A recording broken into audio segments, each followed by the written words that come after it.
అమరావతిలో తెలుగుదేశం పార్టీ కార్యాలయంలో ఘనంగా సంబరాలు జరుగుతున్నాయి. ఎందుకంటే నిన్న జరిగిన శాసన మండలి ఎన్నికలు రెండు పట్టభద్రుల నియోజకవర్గాలు, ఒకటి టీచర్స్ ఎమ్మెల్సీ ఎన్నికలు. ఈ మూడిట్లో కౌంటింగ్ నిన్న మొన్న జరిగాయి. రాత్రి చివరి ఫలితాలు వచ్చాయి. రెండు పట్టభద్రుల నియోజకవర్గాల్లో కూడా అధికార పార్టీ అభ్యర్థులు గెలిచారు. ఉత్తరాంధ్రలో టీచర్స్ ఎమ్మెల్సీ అభ్యర్థిగా కూడా బీజేపీ సపోర్ట్ చేసిన అభ్యర్థే గెలుపొందారు. అవడానికి అది టీచర్ల సంఘం కాబట్టి అది పిఆర్టీయు అభ్యర్థిగా చెప్పినప్పటికీ దానికి కూడా బీజేపీ మాజీ ఎమ్మెల్సీ విఎన్ మాధవ్ మద్దతు ఇచ్చారు ఆయనకి. ఆయనతో పాటు ఇతర టీడీపీ నాయకులు కొంతమంది, జనసేన నాయకులు కొంతమంది కూడా ఆయనకు సపోర్ట్ చేశారు. సో అది కూడా కూటమి అభ్యర్థుల నాయకుల మద్దతుతోనే ఆయన కూడా గెలిచారనేది. మొత్తానికి అయితే ఇండివిజువల్గా అది ఉపాధ్యాయ సంఘాల అభ్యర్థిగానే చూసినప్పటికీ అక్కడ కూడా బ్యాక్డ్రాప్లో వీళ్ళ మద్దతు ఉంది. ఇటు చూస్తే పట్టభద్రుల నియోజకవర్గాలు రెండిటికి వీళ్ళు గెలిచారు. ఎమ్మెల్సీ ఎన్నికలకి నిజానికి అవి అవ్వడానికి రెండైనా కూడా 4 జిల్లాల మీద ప్రభావితం చేసినవి అవి. కీలకమైన గుంటూరు, కృష్ణా జిల్లాలకు సంబంధించిన పట్టభద్రుల నియోజకవర్గంలో ఆలపాటి రాజా, మాజీ మంత్రి ఆలపాటి రాజా అక్కడ గెలిచారు. అలాగే ఉభయ గోదావరి జిల్లాలు, పాత ఉభయ గోదావరి జిల్లాల గ్రాడ్యుయేట్స్ ఎమ్మెల్సీ అభ్యర్థిగా రాజశేఖర్ గెలిచారు. అక్కడ గాదె శ్రీనివాసులు నాయుడు ఉత్తరాంధ్ర టీచర్స్ ఎమ్మెల్సీ అభ్యర్థిగా ఆయన గెలుపొందారు. సో ఈ ఎమ్మెల్సీ ఎన్నికలు ఫలితాలు దేనికి సంకేతం అనేది ఇప్పుడు చర్చ. మీరు చూడొచ్చు టీవీలో తెలుగుదేశం పార్టీ కార్యాలయంలో విజయోత్సవ సంబరాలు జరుగుతూ ఉన్నాయి. కేవలం 2 ఎమ్మెల్సీలకే ఇంత విజయోత్సవ సంబరాలు అవసరమా అనేది ఒక చర్చ. నో డౌట్ 2 ఎమ్మెల్సీలకే ఇంత అడావుడి చేయాలా అనేది ఎవరికైనా అనిపిస్తుంది. నేను చెప్పినట్టుగా ఇది 7 జిల్లాలకు సంబంధించిన అంశం. ఇందాక నేను చెప్పినట్టుగా ఉభయ గోదావరి జిల్లాలు, ఇటు కృష్ణా, గుంటూరు, అటు ఉత్తరాంధ్ర 3 జిల్లాలు, 7 జిల్లాలకు సంబంధించిన కీలకమైన ఎన్నికలు ఇవి. సో ఈ 7 జిల్లాల్లో కూడా వైసీపీ లేదు, పూర్తిగా అసలు పోటీ చేయలే. గెలుపు ఓటములు సహజం, ఎవరైనా పోటీ చేస్తారు, ఓడిపోతూ ఉంటారు, గెలుస్తూ ఉంటారు. దాన్ని మనమేమి ఇది చేయాల్సిన అవసరం. అసలు వైసీపీ పోటీ చేయలే. ఎలాగైతే తెలంగాణలో బీఆర్ఎస్ పోటీ చేయలేదో అక్కడ వైసీపీ చేయలేదు. అయితే తెలంగాణలో బీఆర్ఎస్ చేయకపోవడానికి కాంగ్రెస్ పార్టీ ఒక కారణం చెప్తోంది. బీజేపీతో కుమ్మక్కై బీజేపీ అభ్యర్థులు గెలవాలని ఉద్దేశపూర్వకంగానే బీఆర్ఎస్ పోటీ చేయలేదు అని కాంగ్రెస్ ప్రధానంగా ఆరోపిస్తోంది. అది నిజమా అబద్ధమా పక్కన పెడితే ఫలితాలు అలాగే వచ్చినాయి. తెలంగాణలో బీజేపీ అభ్యర్థులు గెలిచారు, కాంగ్రెస్ అభ్యర్థులు గెలవాల. కానీ అక్కడ వైసీపీ పోటీ చేయలేదు. చేసిందల్లా ఇండిపెండెంట్లు, తర్వాత కూటమి అభ్యర్థులు. ఉపాధ్యాయ నియోజకవర్గాలు ఉపాధ్యాయ సంఘాలు పోటీ చేశాయి. ఆ ఉపాధ్యాయ సంఘాల్లో 2 సంఘాల అభ్యర్థులకేమో లోకల్గా ఉండే సంబంధాలతో కొందరికి అన్ని పార్టీల్లో వాళ్ళు కొందరు సపోర్ట్ చేశారు, కొందరు సపోర్ట్ చేశారు. ఒక అభ్యర్థికి ఉత్తరాంధ్రలో టీచర్స్ ఎమ్మెల్సీ అభ్యర్థికి ఒకరికి మాత్రం వైసీపీ సపోర్ట్ చేసింది. అలాగే ఇక్కడ కృష్ణా, గుంటూరు జిల్లాల పట్టభద్రుల నియోజకవర్గంలో ఆల్రెడీ సిట్టింగ్ ఎమ్మెల్సీగా ఉన్న ఆయనకి వైసీపీ సపోర్ట్ చేసింది. కానీ ఆయన ఓడిపోయారు. 3 సార్లు ఎమ్మెల్సీ, దారుణంగా ఓడిపోయారు, చాలా దారుణంగా ఓడిపోయారు ఆయన. అటు చూస్తే ఉభయ గోదావరి జిల్లాలో కూడా వైసీపీ సపోర్ట్ చేసిన అభ్యర్థి ఓడిపోయారు. అసలు వైసీపీ ఎందుకు పోటీ చేయలేదు? పోటీ చేయకుండా ఇంట్లో కూర్చుందా అంటే ఇంట్లో కూర్చోకుండా వాళ్ళకు సపోర్ట్ చేసింది. వాళ్ళకు సపోర్ట్ చేస్తే వాళ్ళు ఇండివిజువల్ ఇమేజ్తోనే గెలిచేవాళ్ళేమో. వైసీపీ సపోర్ట్ చేయడం వల్ల ఆ ఉన్న ఇమేజ్ కాస్త యాంటీ అయిపోయిందో మరి ఏంటో తెలియదు. మొత్తం మీద వాళ్ళు చతికిల పడ్డారు. అక్కడ చతికిల పడి కూటమి అభ్యర్థులు గెలిచారు. ఇక్కడ 2-3 అంశాలను మనం గమనిస్తే వైఎస్ఆర్ కాంగ్రెస్ పార్టీ అధికారంలో ఉన్నప్పుడు సరిగ్గా మొన్నటి సాధారణ ఎన్నికలకి ముందు జరిగిన 3 గ్రాడ్యుయేట్స్ నియోజకవర్గాల్లో రాయలసీమ, అలాగే కోస్తా అండ్ ఉత్తరాంధ్ర, ఈ 3 నియోజకవర్గాల్లో 3 చోట్ల కూడా టీడీపీ అభ్యర్థులు గెలిచారు. 3 చోట్ల అంటే మొత్తం 13 జిల్లాలు, అప్పుడు 13 జిల్లాలు, పాత 13 జిల్లాల్లోనూ టీడీపీ అభ్యర్థులే గెలిచారు.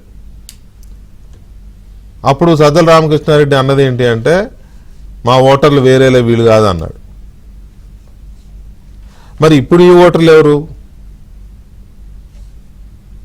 ఇప్పుడు టీడీపీ అభ్యర్థులకు ఓట్లేసి గెలిపించిన ఈ అభ్యర్థులు ఎవరు? ఈ ఓటర్లు ఎవరు అనేది ఒక ప్రశ్న.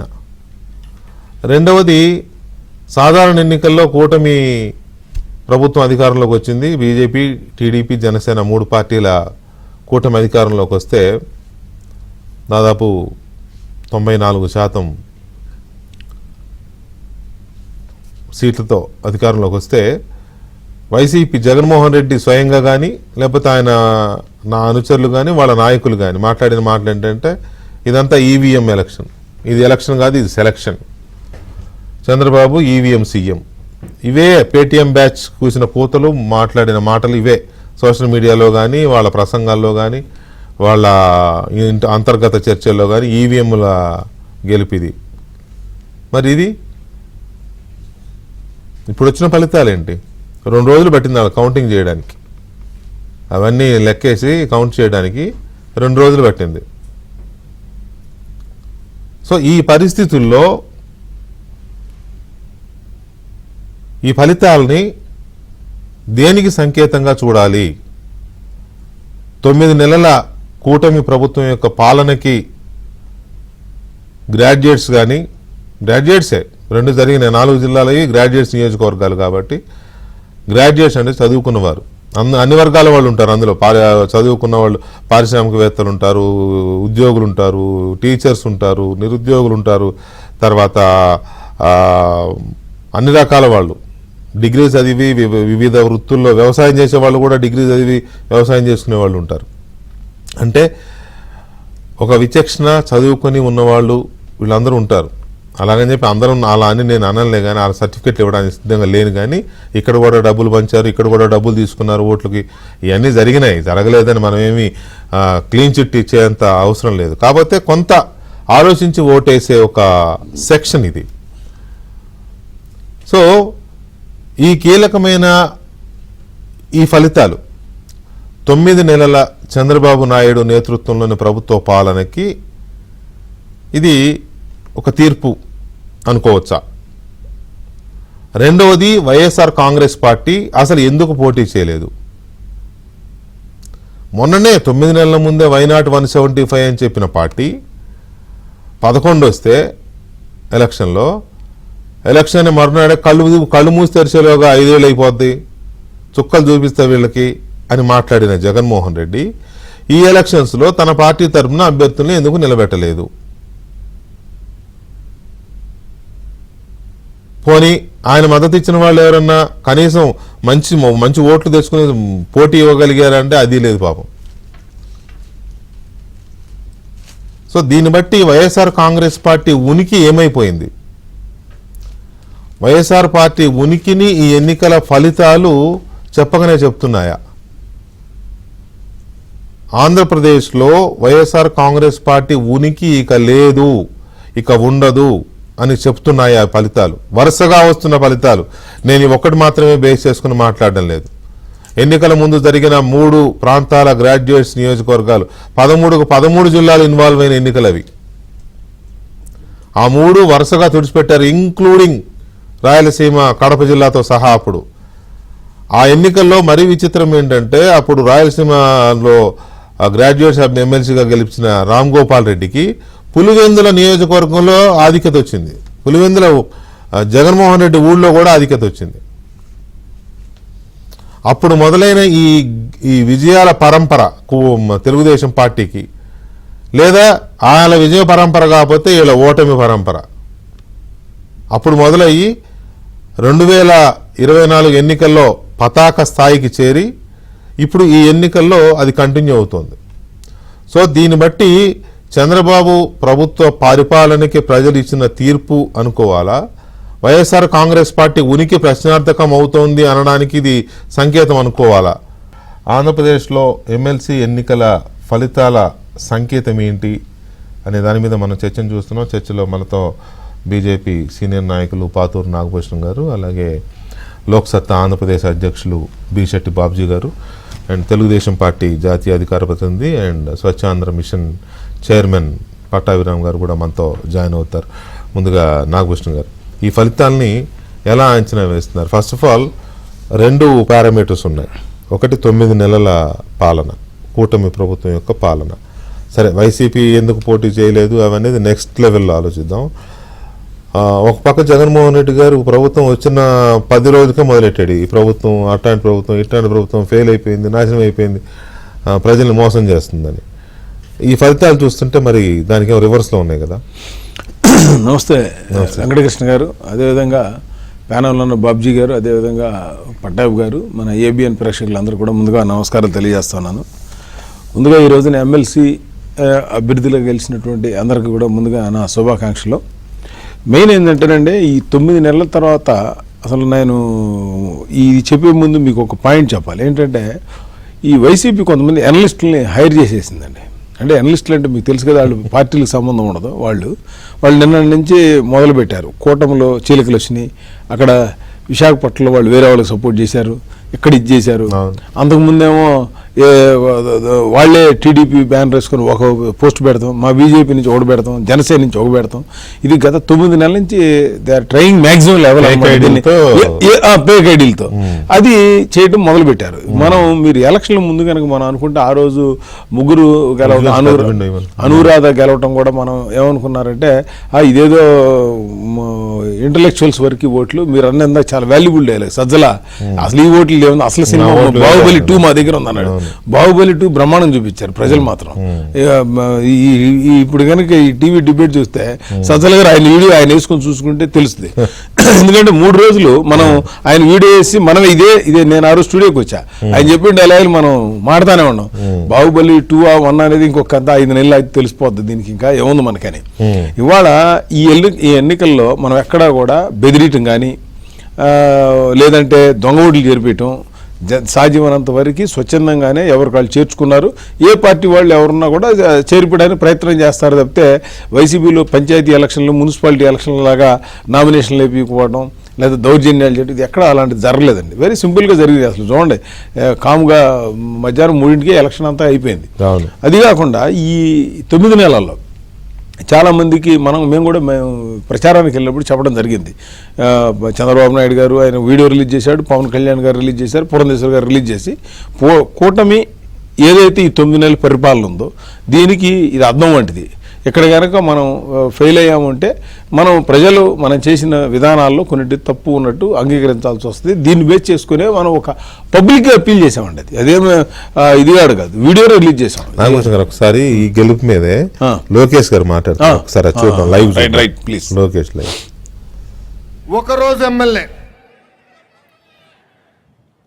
ఒకరోజు ఎమ్మెల్యే అసెంబ్లీకి కరెక్ట్గా ఒకరోజు వచ్చి వెళ్ళిపోతాడబ్బా. ప్రజలు ఆయనకి ప్రతిపక్ష హోదా ఇవ్వలేదని తెలిసినా అసెంబ్లీకి వచ్చి ఒక్కరోజు నాకు ప్రతిపక్ష హోదా ఇవ్వండి అని చెప్పి వెళ్ళిపోతాడు. ఎక్కడికి వెళ్తాడు? బెంగళూరుకి పారిపోతాడు. అందుకే ఆయన తెలుసు, గ్రాడ్యుయేట్ ఎమ్మెల్సీలో క్యాండిడేట్ పెడితే డిపాజిట్ రాదని. అందుకే క్యాండిడేట్ పెట్టే దమ్ము ధైర్యం లేకుండా ఈరోజు ఆ పార్టీ వెనక్కి వెళ్ళిపోయింది. 2023 ఎన్నికల్లో జరిగిన గ్రాడ్యుయేట్ ఎన్నికల్లో మనం విజయం ఎట్లా సాధించామో మీ అందరికి తెలిసిందే. అప్పుడు గ్రాడ్యుయేట్ ఎన్నికల్లో ఏకంగా ఒక గేమ్ చేంజర్గా మారింది. ఆ ఎన్నికలతో రాష్ట్ర రాజకీయ పరిస్థితులు కూడా మారిపోయినాయి. పార్టీ ఆవిర్భావం తర్వాత మొదటిసారి 8 నెలల ముందుగానే క్యాండిడేట్లు మనం ప్రకటించుకున్నాం. ఒక వెస్ట్ రాయలసీమ గ్రాడ్యుయేట్ ఎమ్మెల్సీగా రామ్ గోపాల్ రెడ్డి గారు ఏమి, ఈస్ట్ రాయలసీమ గ్రాడ్యుయేట్ ఎమ్మెల్సీగా ఒక కంచర్ల శ్రీకాంత్ గారు ఏమి, ఉత్తరాంధ్ర గ్రాడ్యుయేట్ ఎమ్మెల్సీగా చిరంజీవి గారేమి ఆ రోజు ఒక ఘన విజయం సాధించారు. ఆ ఎన్నికల దెబ్బకే వైకాపా దిమ్మ ఆనాడే తిరిగింది. ఆ రోజు నుంచే సీన్ రివర్స్ అయింది. కట్ చేసి ముందుకు చూస్తే 164 సీట్లతో ప్రజా ప్రభుత్వం ఆంధ్ర రాష్ట్రంలో ఏర్పడింది. ఒక పక్కన మోడీ గారి మేనియా, ఇంకో పక్కన బాబు గారు బ్రాండ్, ఇంకో పక్కన నాకు అన్న సమానమైన పవన్ అన్న పవర్ దెబ్బకి వైకాపా దిమ్మ తిరిగింది, దుకాణం బంద్ అయింది. అసలు దేశానికి సంక్షేమం పరిచయం చేసిన వ్యక్తి అన్న ఎన్టీఆర్. వైకాపా ప్రభుత్వంలో 5 ఏళ్ళు చేయని సంక్షేమం మన ప్రభుత్వ అధికారంలోకి వచ్చిన మొదటి 9 నెలల్లో చేసి చూపించాం. మొదటిది పెన్షన్. ఇక్కడున్న కార్యకర్తలు అందరూ ఆలోచించాలి. 2014లో చాలని 200 రూపాయల పెన్షన్ని ఒకే సంతకంతో 5 రెట్లు పెంచి 1000 రూపాయలు చేసిన ఘనత మన నాయకుడు చంద్రబాబు నాయుడు గారి. అంతేకాదు అదే 1000 రూపాయల పెన్షన్ని తిరిగి 2000 రూపాయలు చేసిన ఘనత కూడా మన నాయకుడు చంద్రబాబు నాయుడు గారిది.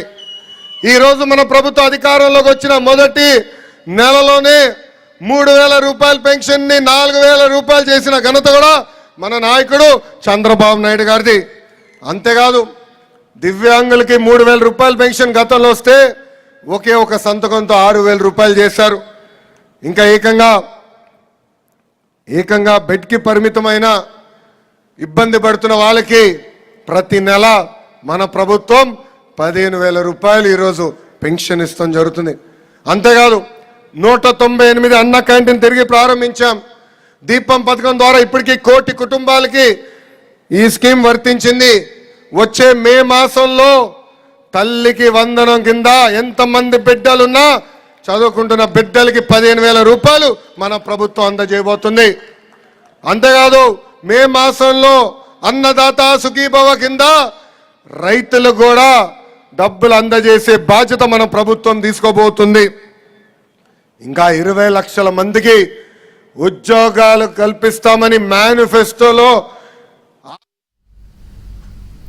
రైట్. తెలుగుదేశం పార్టీ నేతృత్వంలో ఉన్న కూటమి ప్రభుత్వం తీసుకున్న కార్యక్రమాలు ఏంటి, ప్రజలు ఈ విజయాన్ని ఎందుకు ఇచ్చారు అనే దాని మీద ఇప్పుడు ఈ డిబేట్ ఏ లైన్లో అయితే నడుస్తుందో లోకేష్ గారు కూడా అదే చెప్తా ఉన్నారు. దాంతో జగన్మోహన్ రెడ్డి చేసిన కొన్ని తప్పిదాలు, కొన్నిగా చాలా తప్పిదాలు, అవి కూడా ఆయన చెప్తా ఉన్నారు. సో మీరు చెప్తున్నారు ఇందాక, ఇప్పుడు జగన్మోహన్ రెడ్డి మాట తప్పను మడమ తప్పను, అసలు నేను నీతిని సచ్చరిత్రను అని చెప్పిన దానికి ఎప్పుడైతే 3 రాజధానులు అన్నాడో అప్పుడే సినిమా క్లోజ్ అయింది. మీలాంటి వాళ్ళందరూ కూడా గట్టిగా నిలబడి ఆ పోరాటాన్ని సక్సెస్ చేయబట్టే ఇప్పుడు మన విజయానికి చాలా కారణాలు ఉన్నాయండి. ఒకటి కాదు, అతని తప్పులతో పాటు అందరూ కలిసి టీం చేయటం అయింది. కొంతమంది ఏమనుకుంటున్నారంటే నా వల్లే వచ్చిందని అనుకుంటున్నారు. అసలు అది కాదు. ఏదైనా ఒక ఫంక్షన్ సక్సెస్ అవ్వాలంటే ఎవ్రీబడి దాని కంట్రిబ్యూషన్ ఇవ్వాల్సిందే. సో నేను అనేది ఏంటంటే ఇవాళ ఎలక్షన్ల ముందు ఆ 3 ఎమ్మెల్సీలతో పాటు అనురాధ కూడా అనూహ్యంగా గెలిచింది ఆ రోజున ఎమ్మెల్సీగా 4వది. ఇప్పుడు ఇది కూడా 3 గెలవటం. సరే అవన్నీ వదిలేస్తే రేపు పొద్దున తొందరలో నెక్స్ట్ ఇయర్ మనకి పంచాయతీలు మున్సిపాలిటీలు సంస్థలు ఉన్నాయి. సో ఈ ఎలక్షన్లో ఈ 9 నెలల్లో మనం అడిగిన రెఫరెండం ఏంటి, మేము 9 నెలల్లో బాగా చేసామా లేదని అంతా మంచి రిపోర్ట్ ఇచ్చారు. దీన్ని ఓటమి నుంచి గెలవడం చాలా ఈజీగా, గెలుపు నిలుపుకోవడం చాలా కష్టం. ఈజీ కాదు అది. నిలబెట్టుకోవడం అనేది అందరిని సాటిస్ఫై చేయాలి, రకరకాల ఇబ్బందులు ఉన్నాయి. ఈ రోజున రాష్ట్రంలో ఇప్పటికీ కూడా ఇప్పుడు మనకి లోకేష్ గారు వచ్చేలోపు మనకి మెసేజ్లు కొడతా ఉన్నారు జనం. మధ్యలో బ్రేక్ ఇచ్చినప్పుడు నేను చదివి మీకు వినిపిస్తాను. ఇవాళ రాష్ట్రంలో నేను ప్రకాశం జిల్లా ఇటు వెళ్ళా కదండి. ఇంతకుముందు ఇది ఒక్క పాయింట్ మీరు చాలా ఇంపార్టెంట్ మీరు చెప్పాలి. ఆంధ్ర రాష్ట్రానికి సంబంధించి కృష్ణా నీరు కనుక వరదల టైంలో మనం తీసుకుంటే, వరదల సముద్రంలోకి వేల క్యూసిక్లు వెళ్తే ఆ నీళ్లు కనుక మనం రైట్ కెనాల్ కనుక వదులుకుంటే వాళ్ళు దాన్ని కూడా కౌంట్ చేసేవాళ్ళు. అంటే నీళ్లు మీరు అక్కడ కింద పారిపోతున్నారు సార్, అన్నం మిగిలింది తీసుకెళ్లి అనాథాశ్రమంకి ఇవ్వడంలో తప్పులేదు కదా. అనాథాశ్రమంకి ఇచ్చేవాడి నేను బిల్లు వేస్తానంటే ఏం కరెక్ట్? తీసుకెళ్లి కుక్కలు చెత్తకుండీలు మున్సిపాలిటీలు ఎత్తే కరెక్ట్ కాదు కదా. రైట్ కెనాల్ గత 5 సంవత్సరాలు 19 నుంచి 24 వరకు వాటర్ తీసుకుంటే అది కూడా కౌంట్ వేసి మనకి వదిలేసుకున్నారు సార్ రైట్. ఈ సంవత్సరం మనం రైట్ కెనాల్లో మనం వరదల సందర్భంలో కొన్ని వేల లక్షల క్యూసెక్ల కిందకి వెళ్ళినాయి కదా. ఈ సంవత్సరం మన ఉన్నటువంటి రామానాయుడు గారు కానీ ఉన్న ప్రభుత్వం కానీ లేదు వరదలు మీరేట తీసుకుంటారు కౌంటు, కింద పోయేది మేము వదులుకున్నామంటే కేంద్ర జలసంఘ్ వాళ్ళు కూడా దాన్ని కృష్ణా ట్రిబ్యునల్ కూడా ఒప్పుకున్నారు దాన్ని. మరి కింద పోయేటప్పుడు కనీసం గ్రౌండ్ వాటర్ని పెరిగిద్ది, సముద్రంలో వదిలితే ఉపయోగం ఉందని. అంటే ఇంత చిన్న విషయాన్ని కూడా వాళ్ళు అభివృద్ధి విషయంలో పడుచుకోవాలా. అంటే పబ్లిక్ రైతులు అవ్వచ్చు, రకరకాలుగా స్ప్రింక్లర్ లేదా డ్రిప్ ఏదైనా అవ్వచ్చు, అదొక యాంగిల్ ఇంటర్లెక్చువల్స్ ఇవి అబ్జర్వ్ చేస్తారు. కృష్ణా వాటర్ ఏ విధంగా వెళ్తున్నాయి. గత 4 సంవత్సరాలండి ఒక్క నెల కూడా వదలలేదండి ప్రకాశం జిల్లాకి నెల్లూరు జిల్లాకి నీళ్లు. కారణం ఏంటి తెలుసా? నీళ్లు ఉండి వరదలప్పుడేమో సముద్రంలో వదిలేవాళ్ళు, తీరా వదిలేటప్పుడు కరెంటు ఖర్చు పెట్టేసేవాళ్ళు. ఏది కరెంటు చీప్ గా మరి ఇవ్వాలి కదా. దాని గురించి ఇవాళ ఈ రాష్ట్రంలో ఈ 9 నెలల్లో సంక్షేమ కార్యక్రమాలు అవ్వచ్చు, లేకపోతే రేపు నుంచి నిన్న అసెంబ్లీలో కూడా రైతు బంధు కానీ లేకపోతే అమ్మఒడి సంబంధించిన మనం అమ్మ వందనం కానీ ఇవన్నీ కూడా పిల్లలకి ఇచ్చే 15,000 కూడా జనాలు నమ్మారు. ఇవాళ ఏమో దరిదాపుగా ఒక్కొక్క పార్లమెంట్ ఒక్కొక్క ఎమ్మెల్సీ ఎలక్షన్లకు వచ్చేసరికి 9-10 కాకుండా 30 కాన్స్టిట్యూన్సీలు 33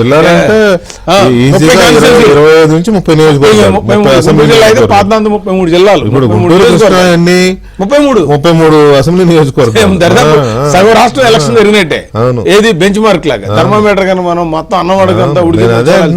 బాబుజీ గారు ఇప్పుడు ఈ సర్వే సంస్థలు, నమస్తే బాబుజీ గారు, ఈ సర్వే సంస్థలు మామూలుగా అంటే నేను వాళ్ళని తప్పట్టని కాదు కానీ వాళ్ళు ఒక అసెంబ్లీ నియోజకవర్గానికి 750 మంది 800 శాంపిల్స్ తీసుకుని ఫలితాలు చెప్పేస్తా ఉంటారు. మోరార్లెస్ అవి కరెక్ట్ అవుతున్నాయి కదా సిన్సియర్గా చేస్తే.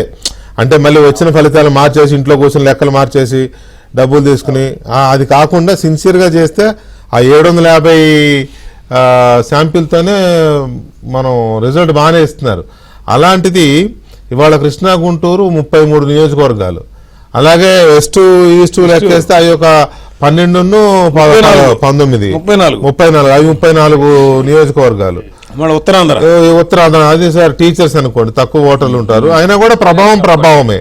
సో ఇన్ని నియోజకవర్గాల ప్రభావం చూపిన ఈ ఫలితాలని చంద్రబాబు నాయుడు నేతృత్వంలోని కూటమి ప్రభుత్వం యొక్క పనితీరుకి ఇదొక తీర్పు, పనితీరు మీదే ఇది తీర్పు అని అనుకోవచ్చా, రెఫరెండం లాగా అనుకోవచ్చా? తప్పనిసరిగా 100కు 150% ఇది కేవలం రాష్ట్ర ప్రభుత్వం, కూటమి ప్రభుత్వం అంచెలంచెలుగా అడుగులు వేస్తున్నటువంటి తీరుకి అర్థం పట్టినటువంటి తీర్పే. ముందు ప్యానెల్లో ఉన్నటువంటి పాతూరు నాగభూషణ్ గారికి, మీకు, ఏబిఎన్ ప్రేక్షకులకి అందరికీ అభినందనలు. ఇది ఇప్పుడు మనం మాట్లాడుకుంటున్నటువంటి సబ్జెక్ట్ లో 2-3 అంశాలు ఉన్నాయి. ఒకటి ఇప్పుడు గ్రాడ్యుయేట్ ఎన్నికలు. ఆ గ్రాడ్యుయేట్ ఎన్నికల్లో చాలా పెద్ద ప్రభావం చూపించింది. గెలిచినటువంటి మీకు మన ఆలపాటి వారు కానీ లేకపోతే రాజశేఖర్ గారు కానీ, దాంతో పాటుగా ఇప్పుడు మన కూటమి మద్దతు ఇచ్చినటువంటి రఘువర్మ గారు ఓడిపోయి గాలి శ్రీనివాసరావు గెలిచింది 700 తోటే. అక్కడ కొన్ని సందర్భాలు మీతో ప్రస్తావిస్తాను. ఇక్కడ మొత్తం మీద మాత్రం 33 నియోజకవర్గాల పైచీలు అంటే రాష్ట్రంలో సగం వాటా పైచీలుగా గ్రాడ్యుయేట్ ఎన్నికల్లో వచ్చినటువంటి జడ్జిమెంట్ చిన్నది కాదు. ఎందుకు? వైఎస్ఆర్సీపీ కోసం మీరు ముందు స్టార్టింగ్ లోనే చెప్పారు, వైఎస్ఆర్సీపీకి పోటీ చేసే పరిస్థితి లేదు, వాళ్ళు చెయ్యలేరు కూడా. ఎందుకు? అన్ని రంగాలుగా, ఒకటి వ్యవసాయదారులు, లేకపోతే పారిశ్రామికవేత్తలు, లేకపోతే పెట్టుబడిదారులు, విద్యార్థులు, యువత అందరూ వైఎస్ఆర్సీపీ నుంచి దూరం అయిపోయారు మన ఎన్నికలు అయిపోయిన వెంటనే. ఈరోజు చంద్రబాబు నాయుడు గారు లోటులో ఉన్నటువంటి రాష్ట్రాన్ని ఒకటి కంట్రోల్ చేసుకుంటూ జరుగుతున్నటువంటి పరిపాలన ఒకటి. కూటమిలో ఈ ప్రభుత్వం ఏర్పడిన 2 నెలల నుంచే పవన్ కళ్యాణ్ ఉంటాడా, వచ్చేస్తాడా, ఆయన మద్దతు ఇస్తాడా, ఇదే ఉంటుంటే కానీ ఒకే ఒక్క మాట మీద అందరూ కలిసి వెళ్తున్నటువంటి ప్రభావం కూడా రాష్ట్ర వ్యాప్తంగా పనికొచ్చింది వికే గారు. ఇప్పుడు మీకు విశాఖపట్నం అంటే మాకు ఉత్తరాంధ్రలో టీచర్స్ ఎన్నికలకు వచ్చేటప్పటికి మనం వాస్తవాలు మాట్లాడుకోవాలి. కూటమి బలపరిచింది రఘువరమని, కానీ అక్కడ గెలిచింది గాలి శ్రీనివాసరావు నాయుడు. కానీ అక్కడనే ఎందుకు జరిగిందంటే బూమ్రాంగ్ జరిగింది. అక్కడ ఒకవైపు మాధవ్ ఎమ్మెల్సీ, మాజీ ఎమ్మెల్సీ మాధవ్ పిఆర్టీకి మద్దతు ఇచ్చారు, కూటమి ఏమోని రఘువరమకు మద్దతు ఇచ్చింది. కూటమిలో ఉన్నటువంటి శాసనసభ్యులు అన్ని చోట్ల విస్తృతంగా తిరిగారు. అక్కడ టీచర్లు జీర్ణించుకోలేకపోయారు ప్రభుత్వం వచ్చి ఉపాధ్యాయుల ఎన్నికల్లోకి డైరెక్ట్ గా రావటం అనేది. ఇక్కడికి వచ్చేటప్పటికి గ్రాడ్యుయేట్ ఎన్నికల్లో తెర వెనుక వైఎస్ఆర్సీపీ నడిచింది. వస్తే ఓపెన్ గా ధైర్యంగా పోటీ చేయాలి, లేకపోతే గమ్మున ఉండాలి. గతంలో మీరు చూడండి, ఎన్నికలు అయిపోయిన తర్వాత కూటమికి అధికారం వచ్చిన తర్వాత విశాఖపట్నానికి ఎమ్మెల్సీ ఎన్నికలు వస్తే చంద్రబాబు నాయుడు గారు వద్దని చెప్పారు. సత్యబాబు అప్పుడు యునానిమస్ గా గెలిచాడు. అయితే అలా ఉండాలి, కానీ తెర వెనుక ఒకటి తెర ముందు ఒకటి మాట్లాడాల్సిన అవసరం లేదు. అరే చంద్రబాబు నిర్ణయం తీసుకున్నారు, అవసరం లేదు ఈ ఎన్నిక కానీ వదిలేయండి అని చెప్పారు, వదిలేశారు. ఇప్పుడు ఇక్కడికి వచ్చేటప్పటికి ఇప్పుడు కృష్ణా గుంటూరు తీసుకున్నా, ఉభయ గోదావరి తీసుకున్నా, మళ్ళా వెనక నుంచి వైఎస్ఆర్ ఏమోని పోటీ చేసిన వాళ్ళకి మద్దతు ఇవ్వడం, మళ్ళా తర్వాత వాళ్ళు పోటీ పెట్టకపోవడం, విద్యార్థులు కానీ గ్రాడ్యుయేట్స్ అందరూ కూడా చాలా పక్కాగా దీన్ని అబ్జర్వ్ చేశారు. ఈ రోజు మాత్రం ప్రభుత్వం తాలూకా పనితీరు మీదే ఈ ఎన్నికలు జరిగాయి, పనితీరుని ప్రశంసిస్తూనే జరిగాయి. కేవలం నేనైతే క్లియర్ గా చెప్తున్నాను, గెలిచిన క్యాండిడేట్లు అందరూ చూడండి, మీరు అద్భుతమైన మెజార్టీతో గెలిచారు. ఇంత మెజార్టీలు రావు ప్రభుత్వం మీద వ్యతిరేకత ఉంటే, ఏ వర్గం వరకు వ్యతిరేకతున్నా. అది కాకుండా పార్టీలకు అతీతంగా, రాజకీయాలకు అతీతంగా క్యాండిడేట్లు అందరినీ గెలిపించడం కోసం ముందుకు వచ్చారు. అందుకని ఈ రకమైనటువంటి రిజల్ట్ వచ్చింది. వికే గారు, మనం ఎన్ని అనుకున్నా మాత్రం ఉత్తరాంధ్రలో అక్కడ బూమరాంగ్ జరిగింది. అక్కడ రఘువర్మ కూడా ఓడిపోవాల్సిన అవసరం లేదు, కేవలం ఓడిపోయింది ఒక 700 ఓట్లతోటే. అక్కడ ఈ కూటమి అభ్యర్థులు పూర్తిగా అందరూ శాసనసభ్యులు రఘువర్మ కోసం, చివరికి టీడీపీ పార్టీ ప్రెసిడెంట్ తో సహా. కానీ మాధవ్ ఏమో అటు చెప్పడం, తెలుగుదేశం వాళ్ళు ఇటు చెప్పడం, మొత్తం మీద టీచర్లో కన్ఫ్యూజ్ వచ్చిన తర్వాత అక్కడ మైనస్ తోటి పోవడం జరిగింది. ఏది ఏమైనప్పటికీ ఈ రాష్ట్రంలో ఇప్పుడు జరిగినటువంటి ఎన్నిక మాత్రం పూర్తిగా చంద్రబాబు నాయుడు గారు కూటమి పనితీరుకు ఆధారంగానే జరిగాయనేది నేను అభిప్రాయపడుతున్నాను. వికే గారు, అంటే ఇప్పుడు ఉత్తరాంధ్రలో జరిగిన ఎన్నిక మాధవ్ కూడా బీజేపీ నాయకుడే, ఆయన కూటమి పార్టీ నాయకుడే, సీనియర్ నాయకుడు పైగా కదా. ఆయన కూటమి రఘువర్మకి సపోర్ట్ చేసిందని తెలిసినా కూడా ఆయన శ్రీనివాసులు నాయుడు గారికి మద్దతు ఇస్తూ ప్రచారం చేయడం, ఆయనతో పాటు కొంతమంది టీడీపీ, కొంతమంది జనసేన నాయకులు కూడా ప్రచారం చేశారని చెప్తున్నారు. అక్కడ జనసేన టీడీపీ నాయకులు చేయలేదు, ఓన్లీ మాధవ్ ఒక్కరే అక్కడ గాది శ్రీనివాసులు నాయుడుకి మద్దతు ఇచ్చారు. ఆ తర్వాత పురంధరేశ్వరేమోని ప్రకటన చేశారు, మేము ఏ పార్టీ ఎవరికి మేము మద్దతు ఇవ్వలేదని. అందుకని గెలిచిన గాది శ్రీనివాసులు నాయుడు ఏం చెప్పాడు, నాకు ఏ రాజకీయ పార్టీ మద్దతు ఇవ్వలేదని చెప్పాడు. కూటమి నుంచి మాత్రం జనసేన, తెలుగుదేశం శాసనసభ్యులు అందరూ ఈ 6 జిల్లాలు, అంటే పాత జిల్లాలో విజయనగరం, విశాఖపట్నం, శ్రీకాకుళం జిల్లాలో మొత్తం శాసనసభ్యులు అందరూ కలిపి ఈ రఘువరం కోసం పనిచేశారు. రఘువర్మ ఇద్దరితోటి కూటమి అధికారికంగా ప్రకటించిన అభ్యర్థి రఘువర్మ. శ్రీనివాసు నాయుడు గారు ఉపాధ్యాయ సంఘం నుంచి నిలబడిన నాయకుడు కదా. లాస్ట్ లో మీకు పురంధరేశ్వరి గారు ఇచ్చినటువంటి పేపర్ స్టేట్మెంట్ ద్వారా మాధవ్ ఇంకా అక్కడ నుంచి ప్రచారం కనిపించలేదు, కానీ అండర్ కరెంట్ లో పనిచేశారు శ్రీనివాసులు అప్పటికి జరిగింది కదా. కాబట్టి అదంతా బూమరాంగ్ అని అందుకే చెప్పాను. ఇదంతా టీచర్ వర్గాల్లోని ఇదేంటి, ఇది మన ఎన్నికలు కదా, మన ఎన్నికల్లో వీళ్ళు ఇంటర్ఫిరెన్స్ ఏంటి.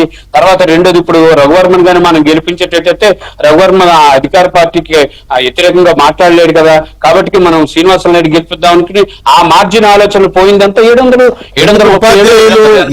ఉపాధ్యాయులు అలా ఎందుకు అనుకున్నారు? ఈ టీడీపీ కానీ లేకపోతే బీజేపీ కానీ జనసేన కానీ వస్తే ఎన్నికల్లోకి మన ఎన్నికలు కదా, వీళ్ళెందుకు రావడం ఎందుకు అనుకున్నారు? వాళ్ళు కమ్యూనిస్ట్ పార్టీకి అనుబంధ సంఘాలే కదా, వాళ్ళే కూడా వాళ్ళు అంతవరకు అయితే వాళ్ళు యాక్సెప్ట్ చేస్తారు. కానీ ఈ రాజకీయ పార్టీలు డైరెక్ట్ ఇంటర్ఫిరెన్స్ అంటే వైఎస్ఆర్సీపీ డెలిబరేట్ గా వైఎస్ఆర్సీపీ ఒక పక్షాన్ని ఉండుంటే ఇదంతా మళ్ళా వేరేలాగా ఉండేది. అందుకని మీకు ఆ గందరగోళం ఓటింగే తేడా వచ్చింది. 600, 700 అంటే మీకు మార్జిన్ ఏంటి? రఘువరం ఏమి వేలతో ఓడిపోలేదు కదా, అందుకని 700. మీకు ఇది ఏమైంది, పూర్తిగా తెలుగుదేశం పార్టీ వాళ్ళు, జనసేన పార్టీ వాళ్ళు ప్రచారం ఒక దగ్గర, ఓటర్లు ఒక దగ్గర ఉన్నారు. వాళ్ళకి అసలు చాలా మంది శాసనసభ్యులకి ఓటర్లే తెలీదు, వాళ్ళు ప్రచారం చేశారు అంతే. ప్రచారం చేసుకొని వెళ్ళిపోతుంటే చూస్తున్న వాళ్ళకి నెగిటివ్ ప్రచారం చెప్పుకునే వాళ్ళకి వేదిక దొరికింది. అందుకనే శ్రీనివాసులు నాయుడు ఎడ్జుకొచ్చాడు. దాంతో మళ్ళా నేను అచ్చెన్నాయుడు గారు మళ్ళా ప్రకటన ఇచ్చేటప్పటికి చాలా మంది ఇష్టపడలేదు, నవ్వుకున్నారు. గెలిచిన వాళ్ళు ఎవరైనా సరే మా వాళ్ళే, మేము అతనికి చెప్పామని. అంత అవసరం లేదు, ప్రజలు గమనిస్తా ఉంటారు, ప్రజలు అన్నిటికీ చాలా జాగ్రత్తగా చూస్తారు. అక్కడ కూటమి పేరు చెప్పి బలపరుస్తున్నప్పుడు మాధవ్ అక్కడ మళ్ళా ఇంకొకరు మద్దతు ఇవ్వడాన్ని అందరూ తప్పు పెట్టారు. నేను కూడా మాధవ్ని అడిగాను, అదేంటి బ్రదర్, మరి మీరు కూటమి నుంచి వాళ్ళు ప్రకటన చేస్తున్నప్పుడు నువ్వెలా మళ్ళా చెప్తావు వాళ్ళకి అని చెప్తే తన వెర్షన్ తను చెప్పాడు. ఏది అయినప్పటికీ కూడా రాష్ట్రం ప్రశాంతంగా ఉండాలని ప్రజలు కోరుకుంటున్నారు. అందుకని ఎవరు గెలిచారన్నది కాదు. ఇప్పుడు అక్కడ రఘువర్మ వేలతో ఓడిపోయాడు అనుకోండి, ప్రభుత్వం మీద వ్యతిరేక. ఆ రోజు 2021లో చిరంజీవి గెలిచింది వైఎస్ఆర్ పార్టీ అనేది రాష్ట్రంలో ఉండకూడదు, ఆ పార్టీ నుంచి ఎవరు గెలకూడదని బలంగా కోరుకుని ఓటేశారు. అందుకని ఉత్తరాంధ్ర నుంచి వచ్చింది ఆ మార్పు.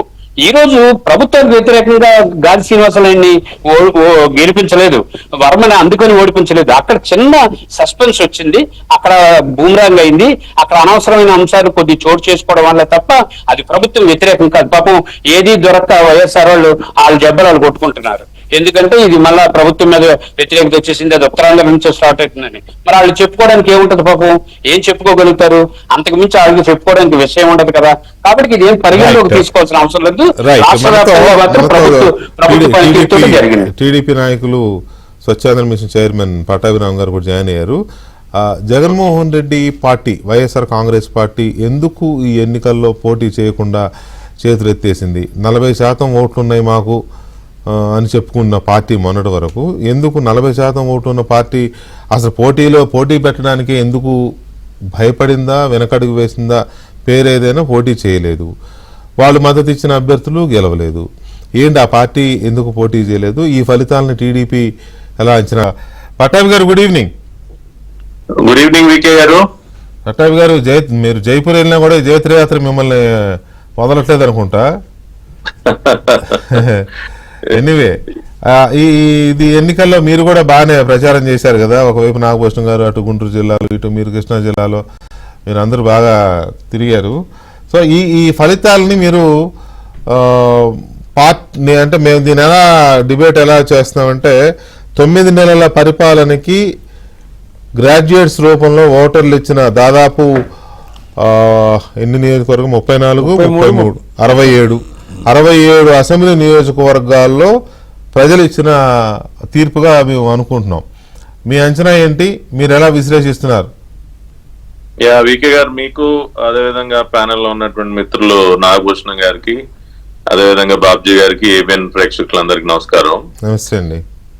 ఇప్పుడు ఈ జైత్రయాత్ర అనేది కనీసంగా అంటే ఇంకొక 10 సంవత్సరాలు ఇదే విధంగా కొనసాగాలని ప్రజలు కోరుకుంటా ఉన్నారు, ప్రజలు ఆకాంక్షిస్తూ ఉన్నారు. సో కాబట్టి ఇటువంటి ఫలితాలు ఇంకా రాబోయే రోజుల్లో స్థానిక సంస్థల్లో కానివ్వండి, ఇంకా ఎప్పుడు ఎటువంటి ఎన్నికలు జరిగినా కూడా ఇదే రకమైనటువంటి ఫలితాలు మనం చూస్తాం. నేను స్వయంగా నన్ను అవినగడ్డ నియోజకవర్గానికి ఇన్ఛార్జ్ గా నియమించారు. నేను దాదాపు 3 వారాల పాటు అవినగడ్డ నియోజకవర్గంలో విస్తృతంగా పర్యటించాను. 6 మండలాలు, 91 గ్రామాలు, పూర్తిగా రూరల్ బ్యాక్ డ్రాప్ లో ఉండేటటువంటి కాన్స్టిట్యున్సీ. సో ఎక్కడికి వెళ్ళినా కూడా ప్రజల్లో ఉన్నటువంటి ఆ పాజిటివిటీ, అంటే వాళ్ళు ఏదైతే కోరుకున్నారో ఈ ప్రభుత్వం అధికారంలోకి వచ్చిన తర్వాత ఏ రకంగా ఉండాలని కోరుకున్నారో అదే విధంగా ఈ ప్రభుత్వం అడుగులు ముందుకు వేయటాన్ని ప్రజలందరూ కూడా వారు ఎంతో సంతోషపడుతున్నారు. ఇది కదా మేము కోరుకున్నది. ఇప్పుడు రైతన్నలు ఉన్నారండి, ధాన్యం దోలిన 24 గంటల్లోనే ఖాతాల్లో డబ్బులు పడిపోతా ఉన్నాయి. గతంలో నెలల తరబడి పాపం ఆ డబ్బులు ఎప్పుడు వస్తాయో తెలియక ఎమ్మెల్యేల చుట్టూ, మంత్రుల చుట్టూ తిరుగుతూ ఉండేవాళ్ళు. వెళ్తే ఎదురు బూతులు తిట్టేవాళ్ళు. రైతన్నల్ని మనం గుర్తుంది కదా, కారుమూరి నాగేశ్వరరావు అందరూ ఎట్ట తిట్టేవాళ్ళు.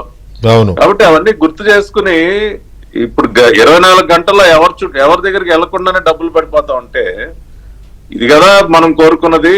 అదేవిధంగా పెన్షన్లు కానీ, ముఖ్యంగా గ్రాడ్యుయేట్ ఎమ్మెల్సీ ఎన్నిక కాబట్టి యువత అంతా కూడా పెట్టుబడుల వరద, గతంలో అసలు వలసలు వెళ్ళిపోయేటటువంటి పరిస్థితి, అవన్నీ డిస్కస్ చేస్తా ఉన్నారు ఓపెన్ గా. సార్ ఇప్పుడు అసలు మాకు చాలా హోప్ ఉంది సార్. ఇప్పుడు మేము కాలేజీల్లో చదువుకుని మేము బయటికి రాగానే గ్రాడ్యుయేషన్ పూర్తి చేయగానే ఇంజనీరింగ్ పూర్తి చేయగానే మాకు ఉద్యోగాలు, మేము ఇక్కడికి వెళ్లకుండా ఇక్కడే మాకు బోల్డని కంపెనీలు వస్తా ఉన్నాయి సార్. 20 లక్షల ఉద్యోగాలు కల్పిస్తామని ఏదైతే మాట ఇచ్చారో దానిలో భాగంగా ఇప్పటికే 2.5 లక్షలు ఆల్రెడీ, ఏదైతే 6 లక్షల కోట్ల ఇన్వెస్ట్మెంట్ తెచ్చామో దానివల్ల ఇవన్నీ కూడా మా కళ్ళెదురుగుండా కనపడతా ఉన్నాయి. లోకేష్ గారు కానీ, చంద్రబాబు గారు, పవన్ కళ్యాణ్ గారు పడుతున్నటువంటి శ్రమ, కేంద్ర ప్రభుత్వం ఇస్తున్నటువంటి సహకారం, డావోస్ పర్యటన కానీ ప్రతి ఒక్కటి గుర్తు చేసుకుని చెప్తా ఉన్నారండి. విశాఖ స్టీల్ ప్లాంట్ ని ఏ విధంగా నిలబెట్టామో చెప్తా ఉన్నారు ఎక్కడికి వెళ్ళినా కూడా. అదేవిధంగా స్కిల్ డెవలప్మెంట్ సెంటర్స్ గురించి మాట్లాడుతూ ఉన్నారు. సో గ్రాడ్యుయేట్స్ వాళ్ళు కోరుకునేది ఏంటి? వాళ్ళకి మంచి ఉద్యోగ అవకాశాలు ఉండాలి, పెట్టుబడులు రావాలి, అదేవిధంగా వాళ్ళకి అన్ని రకాలుగా వాళ్ళ భవిష్యత్తు అటు ఇటు వలసలు వెళ్లకుండా ఇక్కడే వాళ్ళ భవిష్యత్తు ఉండే విధంగా ఉండాలని కూడా కోరుకుంటే అవన్నీ జరుగుతుండేసరికి అది ఫలితం రూపంలో మనకు కనపడింది. ప్లస్ ఇంకోటి వీకే గారు, మీరు ఓటింగ్ పర్సంటేజ్ చూడండి.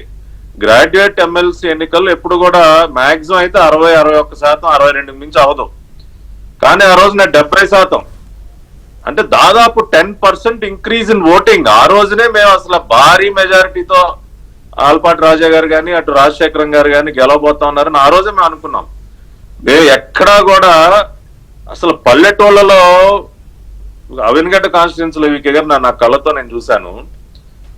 పోలింగ్ బూత్ 10-15 కిలోమీటర్ల దూరంలో ఉన్నప్పుడు మేము కొంత కంగారు పడ్డాం.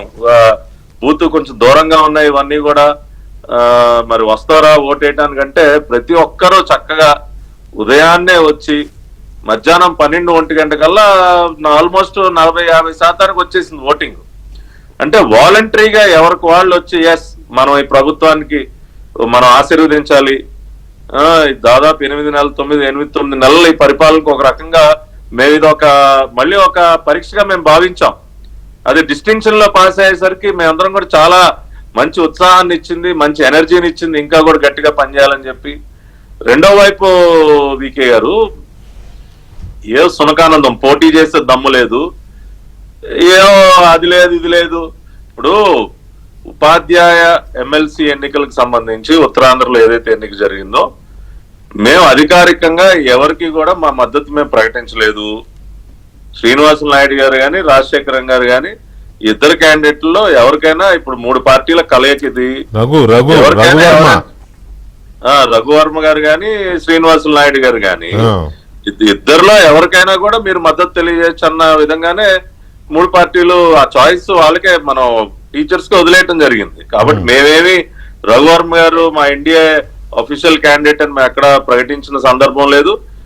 అదే 2 పార్టీ ఆయన కండువాలు వేసుకుని బహాటంగానే తిరిగాడులే, అందులో సందేహం ఏం లేదు. ఆయన తిరిగితే తిరిగి ఇప్పుడు మా వరకు మేము చాలా స్పష్టంగా ఒకటే చెప్తా ఉన్నాం వీకే గారు, శ్రీనివాసులు నాయుడు గారు, రాజశేఖరం గారు, మన రఘురాజ్ గారు,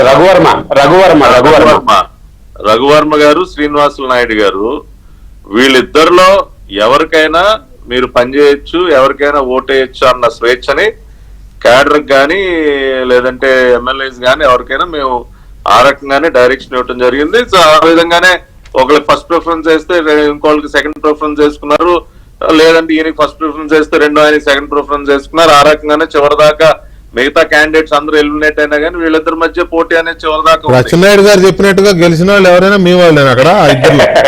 ఇప్పుడు గెలిచిన వాళ్ళు ఎవరైనా మా వాళ్ళు అని అనట్లా మేము. ఆ ఇద్దరులోనండి, ఈ ఇద్దరు వీకే గారు, ఈ ఇద్దరు క్యాండిడేట్లలో ఎవరికైనా మీరు పని చేసుకోవచ్చు అన్న స్వేచ్ఛనైతే 3 పార్టీలు చెందినటువంటి నాయకులకు ఇవ్వటం జరిగింది. మాధవ్ గారు ఇటువంటి వాళ్ళు శ్రీనివాసులు నాయుడు గారికి మద్దతు పలుకుండొచ్చు, ఇంకొంతమంది వర్మ గారికి మద్దతు పలుకుండొచ్చు. కాబట్టి ఆ స్వేచ్ఛని మేము ఇవ్వటం జరిగింది, ఆ రకంగానే పనిచేశారు. రెండో వైపు ఈ 2 గ్రాడ్యుయేట్ ఎమ్మెల్సీలో బాగా ఏం మెజార్టీలు సార్, 85-90 వేలు మన ఎమ్మెల్సీ. ఇప్పుడు లక్ష్మణ్ రావు గారు అంటే మా అందరికి గౌరవమే, కానీ అటువంటిది ఆయన బాహాటంగా వెళ్ళి జగన్మోహన్ రెడ్డి గారు ఆశీస్సులు కోరాడు. ఆయన వైసీపీ నాయకులు అందరూ అంటం ఏంటంటే ఆయనకు వైసీపీ మద్దతు కనుక ప్రకటించి ఉండకపోతే రాజా గారు గెలిచేవాడేమో వేరే విషయం, కానీ ఇంత ఈజీగా అయితే ఉండేది కాదు అంటున్నారు. ఇప్పుడు కావాలని కూడా మనం వెళ్ళి దరిద్రాన్ని వాటేసుకుంటే ఎవడు మాత్రం ఏం చేస్తాడు వీకే గారు? ఆయన అంతా విద్యావంతుడు, ఆయనకి అన్ని విషయాలు తెలిసి ఒక అవినీతి పరుడితో ఆయన వెళ్ళి కౌగిలించుకుంటే చేతులు కలిపితే ఫలితాలు ఈ రకంగా ఇంకెలా ఉంటాయి? కాబట్టి ఇప్పుడు వైసీపీ వాళ్ళు మేము పోటీల్లో లేవంటూనే తెరవానికి ఇంకేముంది, అసలు మీరు అది చేస్తా ఉన్నాం ఇది చేస్తా ఉన్నాం, ఇంకేముంది, అసలు చాలా ఓటమి అనేది తప్పదన్న రీతిలో కొంతమంది బాహాటంగా మాట్లాడటం. ఇప్పుడు అవినగడ్డ కాన్స్టిట్యున్సీలో నేను తిరుగుతున్నప్పుడు మేము కూడా చూసాం, కొంతమంది వైసీపీ వాళ్ళు తిరుగుతూ ఉన్నారు. సరే ఓకే, ఇప్పుడు ప్రజలు అంతిమ న్యాయ నిర్ణేతలు ప్రజలు, మేము ప్రజల వద్దకు వెళ్ళాం. ప్రజలు ఇవాళ రాష్ట్రంలో ఉన్నటువంటి 5 గ్రాడ్యుయేట్ ఎమ్మెల్సీలు ఇవాళ కూటమి ఖాతాలో ఉన్నాయి. 5 out of 5 ఇవాళ శాసన మండలిలో ఆ రోజున ఏ విధంగా అయితే ఎన్నికలకు ముందే 3 కాన్స్టిట్యున్సీలో గెలిపించారు అదే ఊపి ఏ మాత్రం దక్కల. ఇంకా మెజారిటీలు 2 అయ్యాయి. ఇవాళ 8-9 నెలల్లోనే జగన్మోహన్ రెడ్డి గారు ఏమంటున్నారు, ప్రజా తిరుగుబాటు అంట. ప్రజా తిరుగుబాటు మొదలైందంట. ఇక పతనం అంచున ఈ ప్రభుత్వం ఉందంట. ఇంకా అతి త్వరలోనే మళ్ళీ ఆయన ముఖ్యమంత్రి అయిపోతాడంట. రకరకాల డైలాగులు. నా పాయింట్ కూడా అదే పటాబ్ గారు. యాక్చువల్గా నిజానికి ఈ ఎమ్మెల్సీల గెలుపు అనేది ఒక మైల్ స్టోనే 9 నెలల పరిపాలన దీని మీద. At the same time Jaganmohan Reddy గారు ఎన్నికలైన 15 రోజులకు మొదలెట్టాడు. చంద్రబాబు నాయుడు మోసం చేస్తున్నాడు, ప్రజలు నేను సీఎంగా లేనందుకు బాధపడుతున్నారు, ఈ పదాలు కూడా వాడాడు ఆయన. నేను సీఎంగా లేనందుకు జనం బాధపడుతున్నారు, ఇలాంటి పదాలన్నీ వాడి 40% ఓట్లు వచ్చినాయి మాకు, మేమేం అయిపోలేదు, ముందున్న ముసళ్ళ పండగ, ఇవన్నీ మాట్లాడుతున్నారు కదా. పైగా కళ్ళు మూసి తెరిచేలాగా 5 ఏళ్ళు అయిపోద్ది. 5 ఏళ్ళ దాకా ఎందుకు 9 నెలలు అయింది. 9 నెలలకే ఎలక్షన్స్ లో క్యాండిడేట్ ని పెట్టలేదు ఈయన. ఎందుకు ఆ పరిస్థితి? దాన్ని బట్టి మనం వైసీపీ పరిస్థితిని ఎలా అంచనా వేయచ్చు అనేది నా పాయింట్ ఇవాళ.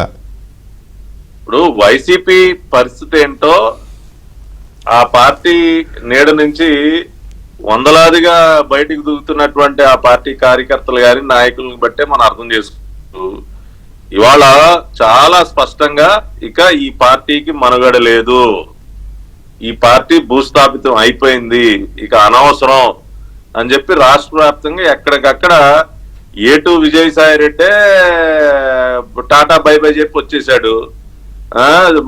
ఏవన్ జగన్ రెడ్డి యొక్క ఆత్మ అసలు వాళ్ళిద్దరిది విడదీరానటువంటి బంధం అన్న లెవెల్లో ఉన్నటువంటి పరిస్థితుల్లో ఆయనే దూకాడు. సొంత బంధువు బాలినేని శ్రీనివాసరెడ్డి బై బై. ఇంకెక్కడ చూసినా మేము ఇంకా గేట్లు తెరవట్లా, అక్కడ ఉన్నటువంటి అవినీతి బురదంతా అదంతా మాకెందుకు, మా ఇప్పుడు శుభ్రంగా ఉన్నటువంటి ఇంట్లోకి ఎవడు బురదందే చేసుకోడు కదా. అందుకని ఇంకా చాలా వరకు 3 పార్టీలు కూడా చాలా రెస్ట్రిక్టెడ్ గా ఉంటున్నాయి. లేదంటే ఆ మాత్రం కూడా అక్కడ ఉండేటటువంటి పరిస్థితిలో లేదు. ఎవడన్నా ఉంటే ఇవాళ ఏదో జైల్లో బతకాల్సింది తప్పితే వేరే ఏముంటుందండి. ఇప్పుడు వంశీ ఇష్యూ తీసుకుందామండి, ఏమన్నా బుద్ధి మార్చుకున్నారా? గతంలోనేమో దళిత బిడ్డల్ని చంపి డోర్ డెలివరీ చేశారు. ఇవాళ ఇంకా కూడా మళ్ళీ కిడ్నాపులు చేసి బాహాటంగా సత్యవర్ధన్ కిడ్నాప్ చేసి వేసుకెళ్లిపోయి ఏమాత్రం బుద్ధి తెచ్చుకోకుండా అటువంటి పనులు చేస్తా ఉంటే ఇంకా పార్టీకి మనుగడ ఏముంటుందండి? అసెంబ్లీకి రారు. ఇప్పుడు ప్రజలు 11 సీట్లు గెలిచారంటే కొంతైనా బాధ్యత ఉండాలి కదా. ఎంతసేపు కుర్చీ కోసం పాకులాట తప్పితే ఎందుకు రారండి అసెంబ్లీకి? ఏ ప్రజా సమస్యలు పట్టవా? ఎంతసేపు నాకు ఏదో కుర్చీ కావాలి, అది ముఖ్యమంత్రి కుర్చీయా, ప్రతిపక్ష నాయకుడు కుర్చీయా, ఏదో కుర్చీ, మన జీవితం అంతా ఆ కుర్చీ కోసం పాకులాట తప్పితే ఇంకా వేరే ఉంది. అటువంటి పార్టీకి ఇంకా భవిష్యత్తు ఏముంటుంది?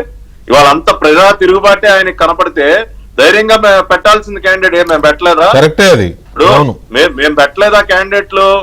ఆ రోజున ఇంకా 1.5-2 సంవత్సరాల ముందే జరిగినటువంటి గ్రాడ్యుయేట్ ఎమ్మెల్సీ ఎన్నికల్లో 3 చోట్ల మేము పెట్టాం క్యాండిడేట్లు, 3 బ్రహ్మాండంగా గెలిచారు.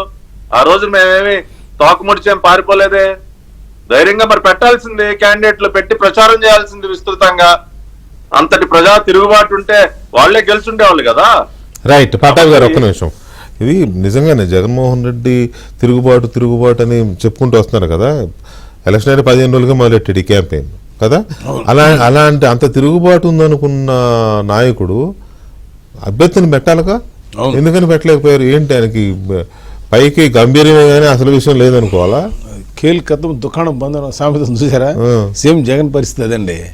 అన్నిటికంటే ముఖ్యమైన విషయం ఏంటంటే కరోనా టైంలోనే ఎలక్షన్లు జరిగితే అప్పుడు లోకల్ బాడీస్ లో ఫైట్ చేశారు. వాడు ఎంత రాజకీయం చేయాలో, ఎందుకంటే అప్పుడు అతనికి ఉన్న అడ్వాంటేజ్ ఏంటంటే కరోనా వంగితే ఎవరైనా లోన్ ఇచ్చు, నువ్వు డిస్టెన్స్ మెయింటైన్ చేయాలి, మాస్క్ పెట్టలేదు, లేకపోతే అసలు ఇది లేదు అది లేదని. అటువంటి టైంలో అంత చేస్తేనే ఆ రోజున 20% ఆఫ్ ద సీట్స్ గెలవడం జరిగింది. అన్ని రాజకీయాలు నామినేషన్లు చించేసి ఏ దగ్గర ఏకి మళ్ళా దాన్ని బీగా దిద్ది లేదా ఇంటి పేర్లు తప్పు రాయించి ఆఫీసర్లతో చేసినా కూడా ఆ రోజున ప్రజలు ఇవాళ ఏంటంటే అతనికి నిలబడటానికి ఎవరు ముందుకు రావట్లేదండి. ఫస్ట్ బేసికల్గా ఈ పార్టీ తరఫున ఉంచుంటే జనాలు పబ్లిక్లో ఒక పోటీ చేయడానికే క్యాండిడేట్లు రాలా? ముందుకు రాలేదా? వాళ్ళు ప్రయత్నం చేశారు, ప్రయత్నం చేయకుండా ఏం లేరు వాళ్ళు. కానీ ఎవడు ముందు మమ్మల్ని వచ్చి ఏ మొహం పెట్టుకుని ఓట్లు అడగమంటామని. అందుకే కదా నిన్న బొత్స సత్యనారాయణ కూడా 3 రాజధానులు పొరపాటు పడ్డాం, మళ్ళీ మేము పునరాలోచిస్తామని. ఇంకా జీవితంలో పునరాలోచించడం సరిపోద్ది. ఇక్కడ మెయిన్ ఏంటంటే ఈ 5 సంవత్సరాలు ఏ రంగమైనా సరే, ఎలక్ట్రానిక్ మీడియా లేకపోతే ప్రింట్ మీడియానా లేకపోతే ఉద్యోగస్తులా లేకపోతే రైతులా లేకపోతే బిజినెస్ అందరినీ సఫర్ చేశాడు టార్గెట్ చేసి, ఇంక్లూడింగ్ ఎంప్లాయీస్ని. ఎంప్లాయీస్ ఏదో ధర్నా చేస్తున్నారంటే వాళ్ళ మీద కేసులు పెట్టి, ఆడవాళ్ళ మీద అయితేనేమో ఇది ఇంకో కేసు పెట్టండి, మగవాళ్ళ మీద కేసు దొంగతనాలు కేసు పెట్టండి. ఎందుకంటే భాష ఇక్కడ వాడకూడదు కాబట్టి ఆడవాళ్ళ గురించి. అవును, టీచర్ల మీద డైలాగ్ అన్నాడు, ఈ కేసు పెట్టి ఏం చేస్తారు వాళ్ళు అని అన్నాడు. అందుకని అటువంటి దారుణంగా బిహేవ్ చేసిన వ్యక్తి ఇవాళ మళ్ళా నాగభూషణ్ గారు ఇక్కడ రెండో విషయం ఏంటంటే ఎన్నిక ఈవీఎం మీద జరగల, బ్యాలెట్ మీద జరిగింది. సో ఇప్పుడేంటంటే ఈయనకి సరిగ్గా సమాధానం చెప్పాలంటే ఈ నెక్స్ట్ 4 yearsలో పోయినసారి ఏమైందంటే మనకి రాజధాని డెవలప్మెంట్ విషయంలో స్లో అవటం వల్ల జనాల్లో రిజల్ట్ రాకపోయేటప్పటికి ఈ రకరకాలుగా మాట్లాడడం. ఇప్పుడు ఈ 4 years అనేది డెఫినెట్గా మీరు ఒకసారి ఆలోచించండి సార్. ఢిల్లీలో పార్లమెంటు వితిన్ 24 monthsలో కట్టారు. ఇక్కడ కూడా మన హైదరాబాద్లో కూడా సెక్రటరేట్ 24 months. మనం టార్గెట్ చేసుకొని క్యాపిటల్ని మెయిన్ బిల్డింగ్స్, కోర్టులు కానీ ఏవైతే ఉన్నాయో, రోడ్లు కానీ ఇన్ఫ్రా చేసి ఎవరి ప్లాట్ వాళ్ళకి ఇచ్చి అయిపోయిన వాటిని అది మామూలుగా 24. ఇవాళ టెక్నాలజీ మారిపోయిందండి. ఇదివరకు ఇట్లాగా సెంటర్కి పెట్టి తీసుకొచ్చేది లేదు. ఇవాళ ఎక్కడో బయట తయారవుతాయి, తీసుకొచ్చి ఇక్కడ పెడతామే. ఇవాళ ఎవరి ప్లాట్ వాళ్ళకి ఇచ్చేసి వాళ్ళకి ఫోటో తీసి నీకు సింగిల్ విండో, నీకు పర్మిషన్, నీకు 3 floorలా నీకు 5 floorలా ఇచ్చేసి ఒక కమిటీ వేయాలి సార్. ఇది మొత్తం ఒక స్టేట్ లెవెల్లో కాకుండా ఒక ఐఏఎస్ని, ఒక ఐపీఎస్ని, ఒక జడ్జిని, ఒక 2 ఇంజనీర్లను వేసి ఒక కమిటీ వేసి ఆ రాజధాని ఎలా ఫాస్ట్గా డెవలప్, ప్రాబ్లమ్స్ ఎక్కడ ఉన్నాయి, ఆ ప్రాబ్లమ్ షార్ట్ అవుట్ చేయకుండా మనము టెండర్లు పిలిచి ఆ చిన్న ప్రాబ్లం గురించి 36 మీటింగ్లు పెట్టాలి. దానికి బాబు నారాయణ గారు మ్యాక్సిమం వర్క్ చేస్తాడు, ఆయన అర్ధరాత్రి కూడా పని చేస్తాడు ఆయన.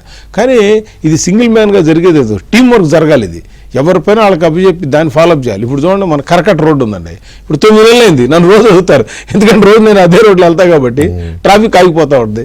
సార్ ఇది తొందరగా వేయించండి అంటారు. అంటే జనాలు ఏంటి, వాళ్ళ ఆలోచన విధానం, ఎక్స్పెక్టేషన్స్ చాలా ఎక్కువ ఉన్నాయి. మనం ఆ ఎక్స్పెక్టేషన్లు కనీసం 50-60 అన్నా రీచ్ అవ్వగలిగితే పట్టాభి గారు అన్నట్టుగా డెఫినెట్గా మనం 100% ఇంకో 10 ఏళ్ళు కాదు, ఇంక 20 ఏళ్ళు మనం ఉంటాం మా పవన్ కళ్యాణ్ అన్నట్టుగా. ఎట్ ద సేమ్ టైం ఇప్పుడు మన నామినేట్ పోస్టులు, ఇప్పుడు మన మార్కెట్ యార్డ్లు, మన ఎవరో జగన్మోహన్ రెడ్డి వెళ్ళాడండి అక్కడికి. అదే మార్కెట్ యార్డ్ చైర్మన్ ఉంటే వెళ్ళుండేవాడు కాదు. అక్కడ మార్కెట్ యార్డ్ చైర్మన్ లేడు కదా, వెళ్దాం పదండి అన్నాడంట. అంటే కారణం అంటే టెంపుల్స్ కమిటీలు దరిదాపుగా 150 మార్కెట్ కమిటీలు, టెంపుల్స్కి దరిదాపుగా కాణిపాకం, కాళహస్తి, శ్రీశైలం ఇవన్నీ కూడా ఫాస్ట్గా వేసేస్తే ఏమవుతుందంటే 9 నెలలు 1 year చుత్త అయిపోయింది కదా సార్. వీళ్ళందరూ కూడా ఎవరో ఒకళ్ళు ఏదో ఒక వచ్చింది నాకు ఈ పార్టీలో పనిచేసినందుకు 5 సంవత్సరాలు, జగన్ మీద వ్యతిరేకత కంటే కూడా ఈ పార్టీ లేకపోతే, ఈ కూటమి లేకపోతే రాష్ట్రంలో అభివృద్ధి జరగదనే ఫీలింగ్తో ఓట్లు వేసిన వాళ్ళకే ఆ రిజల్ట్. అట్లాగే ఇంకా ఎన్నో కార్పొరేషన్ చైర్మన్లు ఉన్నాయి, కుల సంఘాలు ఉన్నాయి, తర్వాత మార్కెటింగ్ యార్డ్ చైర్మన్లు సార్, ఇది డిసిబి చైర్మన్లు, అవి అర్బన్ బ్యాంక్ చైర్మన్లు ఉన్నాయి.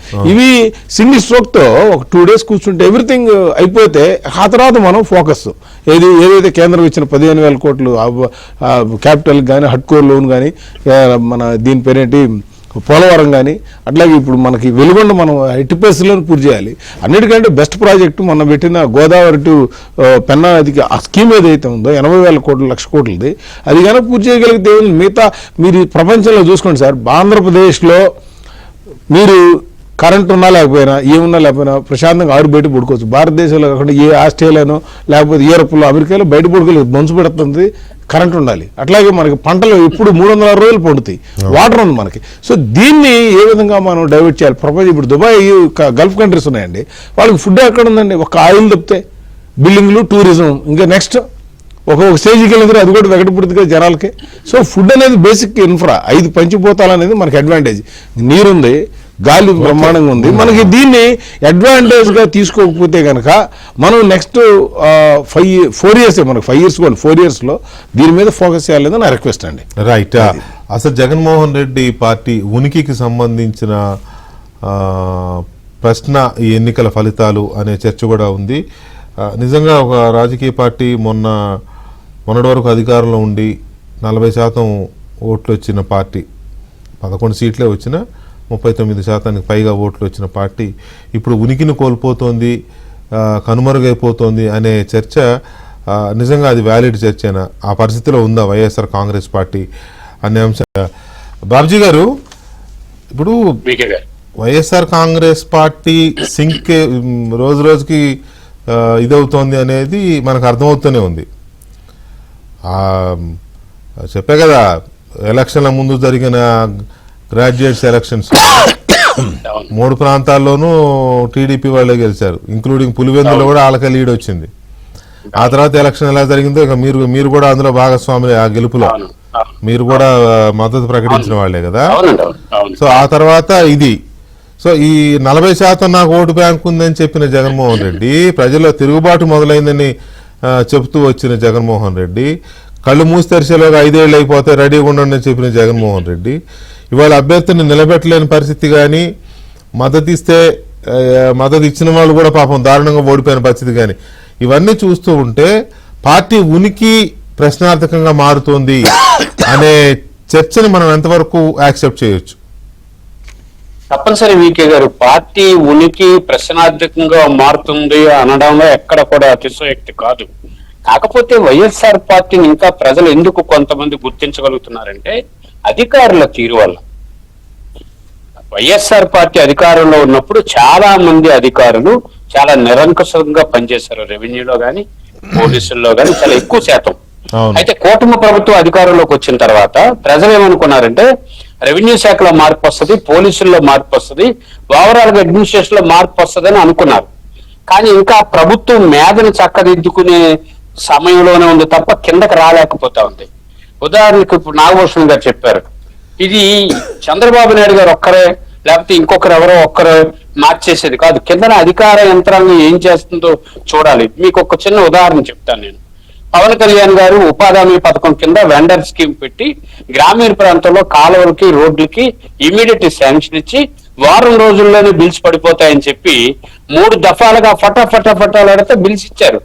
ఇచ్చిన వెంటనే తెలుగుదేశం పార్టీ కార్యకర్తలు గాని, సర్పంచ్లు గాని, ఇంకొక చోట అవకాశం వాళ్ళు గాని వెంటనే అన్ని వర్క్స్ లోకి దిగారు. ఈ రోజుకి వచ్చి బిల్స్ పెండింగ్ ఉండిపోయింది. మరి అధికారులు ఏం చేస్తున్నట్టు, రేపు మీకు మార్చి 15వ తారీఖు కల్లా మీకు రికార్డుకు జరగకపోతే, రికార్డులోకి ఎక్కకపోతే ఆ వర్క్స్ తర్వాత ఈ బిల్స్ ఇంప్లిమెంట్ కాదు అంటే ఎంత గ్యాప్ వచ్చేస్తుంది? మీరు మరొక మాట మీకు చెప్తాను, రాష్ట్ర బడ్జెట్ ప్రవేశపెట్టిన తర్వాత ఈరోజు గ్రాడ్యుయేట్ ఎన్నికల కోసం మీరు ఈజీగా తీసుకుంటున్నాం మనందరమే. రాష్ట్ర బడ్జెట్ చాలా ఆలోచింపజేస్తుంది. ఇప్పుడున్నటువంటి పరిస్థితుల్లో ఆ బడ్జెట్ చాలా అద్భుతం. ఉదాహరణకి నేను ఉత్తరాంధ్ర నుంచే చెప్తున్నాను. ఉత్తరాంధ్ర సుజల స్రవంతికి 600 కోట్ల రూపాయలు ఈరోజు బడ్జెట్ లో పెట్టారు. గతంలో జగన్మోహన్ రెడ్డి 174 కోట్ల రూపాయలు పెట్టాడు, వాడలేదు. ఈరోజు భోగాపురం ఇంటర్నేషనల్ ఎయిర్పోర్ట్ కు నీరు ఇవ్వాల్సింది తారక రామతీర్థ సాగర్ ప్రాజెక్టు. జగన్మోహన్ రెడ్డి ముఖ్యమంత్రిగా ఉన్నప్పుడు జరగలేదు. ఈ రోజు మళ్ళీ ఆ ప్రాజెక్టు కోసం నిధులు పెట్టారు. కాబట్టి బడ్జెట్ చాలా ప్రభావితం చేసింది. గ్రాడ్యుయేట్ అందరూ ఆలోచించారు. అది కూడా నిర్ణయంగా. నేనేమంటున్నానంటే రాష్ట్రంలో ఇంకా వైఎస్ఆర్ సిపి వాసన ఉన్నటువంటి అధికారులు సొంత స్థాయి పెరిగింది. ఇంకా రెవెన్యూ శాఖలో కీలకంగా మార్పులు జరగలేదు. అదే వేధింపులు, అదే ఇంకా అవినీతి, అదే ఇంకా నిద్రమత్తులో ఉన్నటువంటి స్థాయి ఉన్న అధికారులు ఎక్కువ మంది ఉన్నారు. దీన్ని కంట్రోల్ చేసే వాళ్ళు ఎవరు? ఇది ఏ రూపంలో కంట్రోల్ అవుతుంది? అప్పుడు వైఎస్ఆర్సీపీ పూర్తిగా తుడిచిపెట్టుకుపోతుంది. ఇప్పుడు ఏమనుకుంటున్నారు, ఆ ప్రభుత్వం ఉన్నప్పుడు అతనే అమ్మారు, ఈ ప్రభుత్వం ఉన్నప్పుడు అతనే అమ్మారు. మనం ఇప్పుడు తెలుగుదేశం పార్టీ నుంచి కాదండి, వాస్తవానికి కూడా ఆ ప్రభుత్వం ఉన్నప్పుడు ఆయన ఎంఆర్ఓ, ఇప్పుడు ఈ ప్రభుత్వం రాగానే ఇంటికి వెళ్ళిపోడు కదా, అక్కడ ఉంటాడు కదండి. కాదు, ఇక్కడ పాయింట్ మీరు అదే అర్థం చేసుకోండి. మీకు ఎవరైతే వైఎస్ఆర్ సిపి నాయకులతో పనిచేశాడో అదే తహసీల్దార్ ఈ రోజు తెలుగుదేశం పార్టీ ఎమ్మెల్యేలు ప్రాపకంతో మళ్ళీ పనిచేస్తున్నాడు అదే ప్లేస్ లో. ప్లేస్ మారుతాడే మహా అయితే ప్లేస్ మారుతాడు. అక్కడ బాబుజీ గారు ఒక్క మాట, ఆయన చెప్పేది వాల్యుబుల్ పాయింట్ ఏంటంటే ఎవరైతే అంతకుముందు అదే ప్లేస్ లో పనిచేశారో అక్కడ ఉన్న కొంతమంది నా ఎమ్మెల్యేలలో ఇప్పుడు గెలిచిన వాళ్ళని పట్టుకొని అదే ప్లేస్ లో పనిచేస్తున్నాడు అనేది ఆయన బాబుజీ గారు.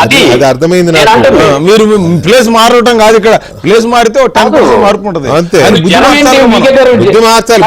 ఇప్పుడు అదే నేనంటుంది కూడా అదే, బుద్ధి మార్చాలి అని అంటే ఉన్న అధికారుల్ని షఫిల్ చేసుకోగలరేమో కానీ అసలు మొత్తానికి మాకు వద్దీళ్ళు మీరు వెళ్ళిపోండి అని అంటే కుదరదు కదా. కాదు కదా సార్, సిస్టమ్ కర్ర పట్టుకోవాలి కదా సార్, పని చేయాలి. కర్ర పట్టుకుంటే కదా చూస్తున్నారు కదా ప్రజల కోసం మనం- కాదు, కర్ర పట్టుకుంటే ఏమవుతుందో, ఇద్దరు ముగ్గురు మీద చర్యలకు దిగితేనే నానా గగ్గోలు పెట్టేస్తున్నారు. నిన్న మా ఇంటి దగ్గర అదే కదండి. ఇప్పుడు అల్టిమేట్ గా ప్రజలకు సాటిస్ఫై కావాలి. మీరు ఒకటే గుర్తుపెట్టుకోండి సార్, లిమిటెడ్ గా ఉంటారు వాళ్ళు, ఐఏఎస్లైనా లేకపోతే అధికారులైనా, కింద స్థాయి వాళ్ళైనా, పై స్థాయిలో అయినా ప్రభుత్వ అధికారులు ఉద్యోగులు లిమిటెడ్ గా ఉంటారు, ఇంక్లూడింగ్ టీచర్స్ అయినా సరే. Yes, వాళ్ళనే బదిలీ చేసి అటు ఇటు మార్చుకుంటారు తప్ప Yes. వాళ్ళు పదవి విరమణ అయ్యేంత వరకు వాళ్ళు ఏం చేయలేరు. మహా అయితే సస్పెన్షన్. వీకే గారు ఇంకొక మాట మీ నోటీస్ లో పెడతాను. నేను లాస్ట్ టైం కూడా మన పట్టాభి గారికి నేను లైవ్ లో చెప్పాను. ఏంటంటే వారం అంతా వీసీలు టీసీలేనండి. రోజుకి ఏ అధికారులు సార్ ఈ రోజు వీసీలో ఉన్నారండి, ఈ రోజు కలవరండి, టీసీలో ఉన్నారండి. ఇదేం గొడవ అండి? తహసీల్దార్ ఆఫీస్కి వెళ్ళి ఇదే పరిస్థితి, కలెక్టర్ ఆఫీస్కి వెళ్ళి ఇదే పరిస్థితి. పైపెచ్చు ప్రతి అధికారి కూడా వారంలో మీరు అడగండి, ఆ వ్యక్తి ఏంటో నేను కూడా చూస్తా, ఎక్కడో నన్ను కూడా తీసుకెళ్ళాలి లోపలికి చూస్తున్నాను అనండి. మూడున్నర నుంచి 4:30 ఇది ఉంటది కదా. మీకు ఒక విషయం చెప్తాను, ఇప్పుడే ఈ రోజే ఆధారం చెప్తాను. నేను ఈ రోజు విజయవాడలో ఉన్నాను. నిన్నను డైరెక్టర్ సెకండరీ హెల్త్ దగ్గరికి వెళ్ళాను. అక్కడ బోర్డు ఉదయం వెళ్తే ఎవరిని అలౌ చేయరు, మధ్యాహ్నం 3:30 నుంచి 4:30కి అవైలబుల్. నేను 3:15 కొన్నాను, 6:30 వరకు డైరెక్టర్ పిలవలేదు. నేను పార్టీ రాష్ట్ర అధ్యక్షుడిని, ఆవిడ 6:30 వరకు పిలవలేదు. విసిగిపోయి నేను వచ్చాను. ఎందుకంటే నేను సాయంత్రం మీరు నాకు లైవ్ కి పిలిచారు, మళ్ళీ ట్రాఫిక్ లో ఇరుక్కుపోతానని చెప్పి వచ్చాను నేను. ఇది రాష్ట్రంలో జరుగుతుందంటే ఆధారం నేను చెప్తున్నాను. మరి ఆవిడ ఏం చేయాలి? డైరెక్టర్ ఏం చేసింది? ఎంతమంది కింద ఉండాల్సింది సార్.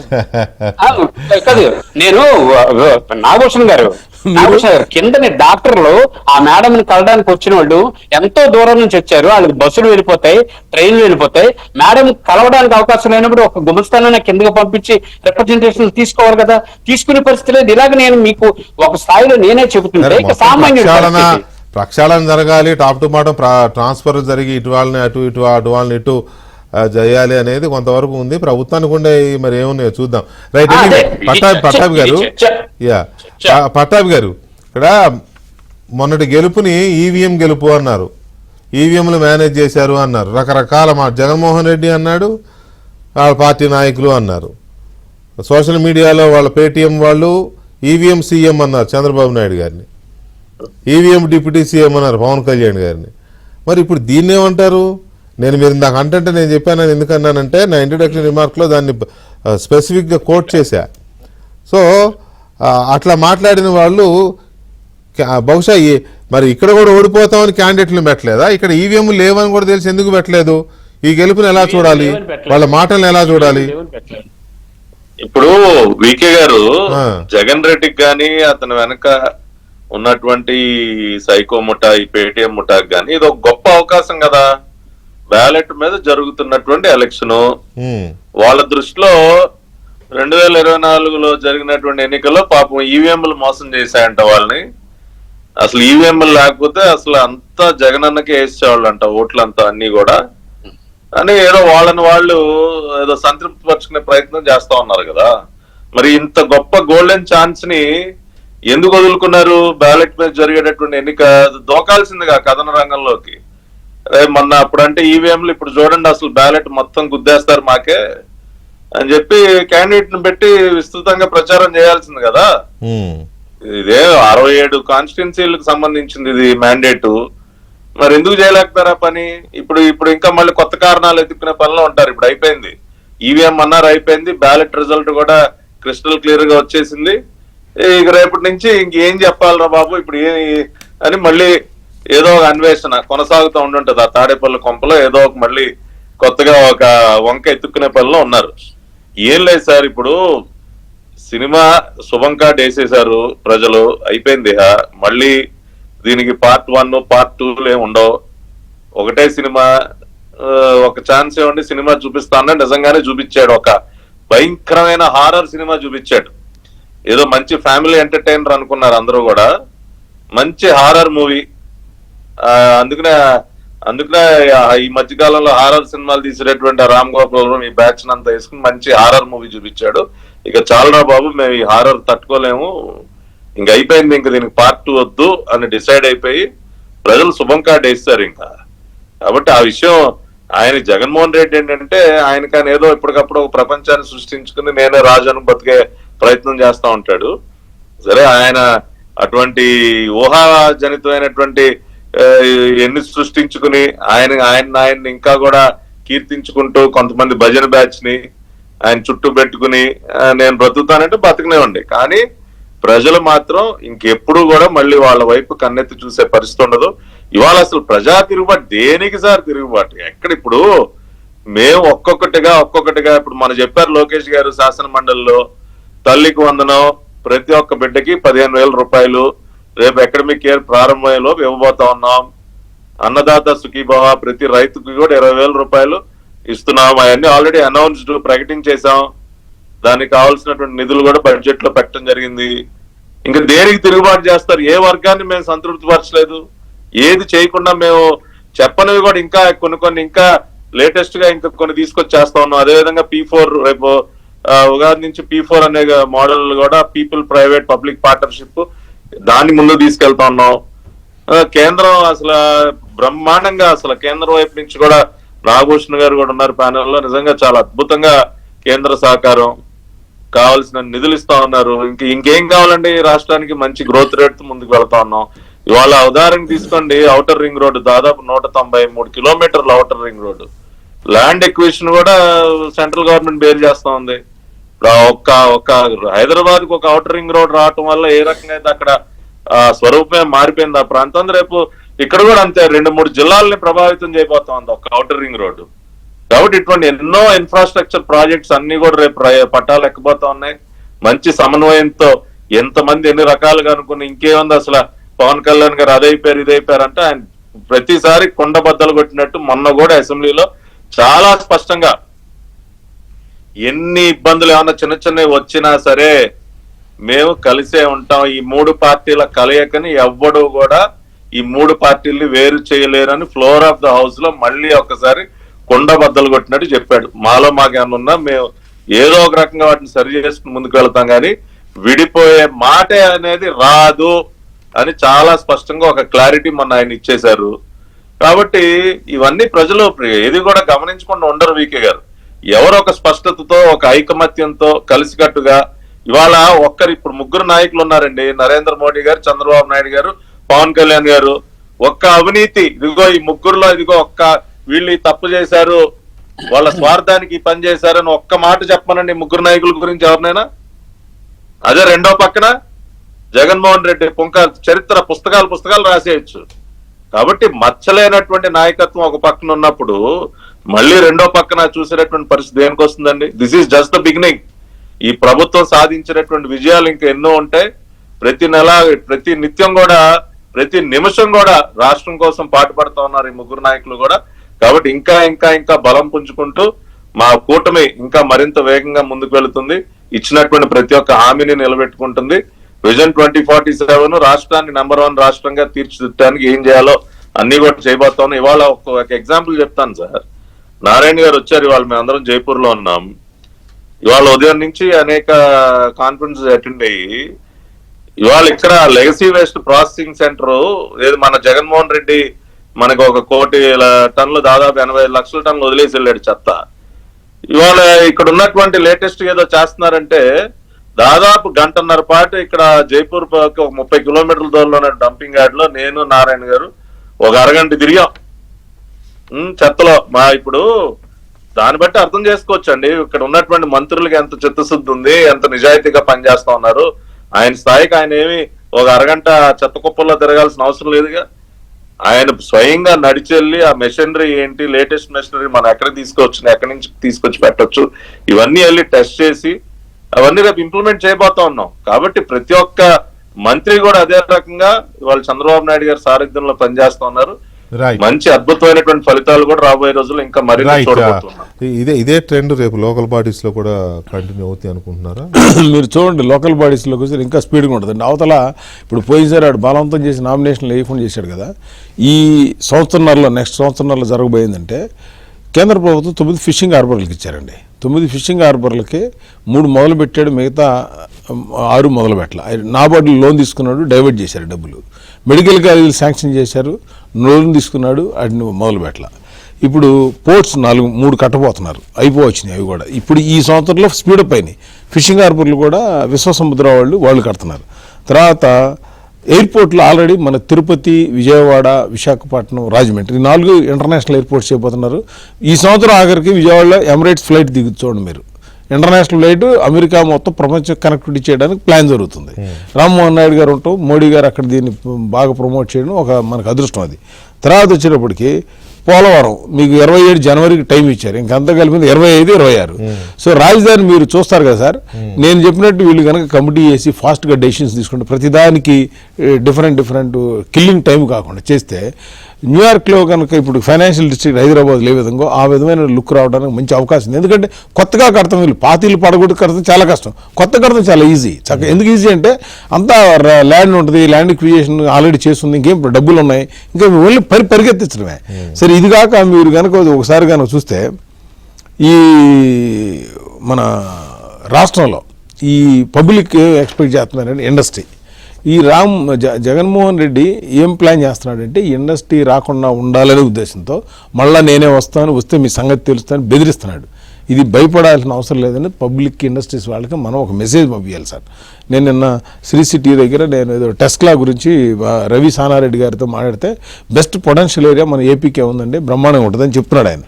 నేను ఇంకా అన్నిటికంటే నేషనల్ హైవేస్ 1,20,00,000 రూపాయల వర్కులు జరుగుతున్నాయి సార్. మీరు నాసిక్ నుంచి వాళ్ళని మంత్రాలయం వెళ్తే నాసిక్ టు చెన్నై సార్, అది తెలంగాణ, ఆంధ్ర, తమిళనాడు కూడా వెళ్తుంది. మనకి ఎంత బెనిఫిట్ అంటే అది దరిదాపుగా 6 స్టేట్లను క్రాస్ చేసుకుంటూ వస్తుంది. అది ఇది నాసిక్ టు చెన్నై, తర్వాత Bengaluru to Vijayawada national highway అవుతుంది, తర్వాత నాగ్పూర్ టు మచిలీపట్నం. ఇవి కాక ఇంకా 18 BOT మీద వర్క్స్ జరుగుతున్నాయి. ఈ వర్క్స్ అన్ని పూర్తి అయ్యేటప్పటికి ఏమవుద్ది అంటేనండి, ఎక్కడికెక్కడికి వెళ్ళాలన్నా అబ్జర్వ్ చేస్తున్నారు, ప్రతి వాళ్ళు అబ్జర్వ్ చేస్తున్నారు. ఇప్పుడు వాళ్ళ ఇంటి ముందు కూడా పెద్ద తార్ రోడ్డు వెళ్తుంది సార్. నేను వెళ్ళాను, అక్కడ లోకల్ MLAs వాళ్ళు నన్ను కలిశారు, మంత్రాలయం నిన్న సోమవారం పిలిస్తే. వాళ్ళు అడుగుతున్నారు, సార్ ఇక్కడ ఈ మా మంత్రాలయం నుంచి హైవే కనుక కనెక్షన్ ఇస్తే మాకు ఏం అవసరం లేదు సార్ అన్నాడు. ఎందుకంటే పక్కన కృష్ణానది, తుంగభద్ర, ఈ రోడ్డు కనెక్టివిటీ లేదు. అక్కడికి వెళ్ళాలంటే హైదరాబాద్ నుంచి వెళ్ళాలంటే 5 గంటలు పట్టింది సార్. మామూలు సరిగ్గా వెళ్తే 2.5 గంటలు వెళ్ళొచ్చు అక్కడ సార్ రోడ్డు ఉంటే. ఎంతమంది భక్తులు, కర్ణాటక ఉన్న భక్తులు ఎంతమంది ఉన్నారు తెలుసా? నిన్న ఒక 20,000 మంది జనాభా వస్తే 19,000 మంది కర్ణాటక వాళ్ళే.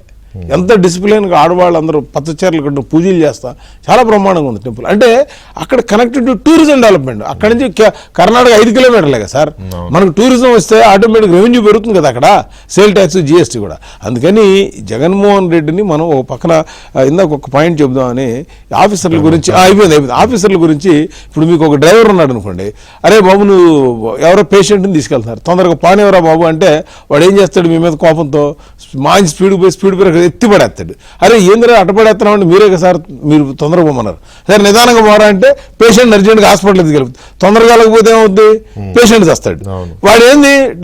వాడు వాంటెడ్లీ మిమ్మల్ని ఇబ్బంది పెడతానికి ఒక రకమైనటువంటి స్కెచ్ చేసుకున్నాడు. ఇటువంటి వాళ్ళకి సరైన లెసన్ నేర్పాల్సిన అవసరం ఉంటుంది. అది నేను చెప్తుంది ఇందాక, ఎంప్లాయీస్లో అందరూ మంచివాళ్ళు, అందరూ చెడ్డాళ్ళు, నాది అది కాదు. ప్రభుత్వం అనేది కొంచెం బై హుక్ ఆర్ కుక్ ప్రజలకు సేవ చేయాలి కదా సార్ అల్టిమేట్గా. మనం అది ఎమ్మెల్సీ ఎన్నికలు, ఇప్పుడు జరిగిన ఈ ఎమ్మెల్సీ ఎన్నికల ఫలితాలు కూటమి ప్రభుత్వానికి కొంత మరింత జోష్నిచ్చాయని చెప్పొచ్చు. అట్ ది సేమ్ టైం అంతంత మాత్రంగా ఏంటి పరిస్థితి, రాజకీయ భవిష్యత్తు ఏంటి అని జగన్మోహన్ రెడ్డి ఏమనుకుంటున్నాడో తెలియదు, కానీ ఆ పార్టీలో నాయకులు మాత్రం చాలా మల్లగుల్లాలు పడుతున్నారు.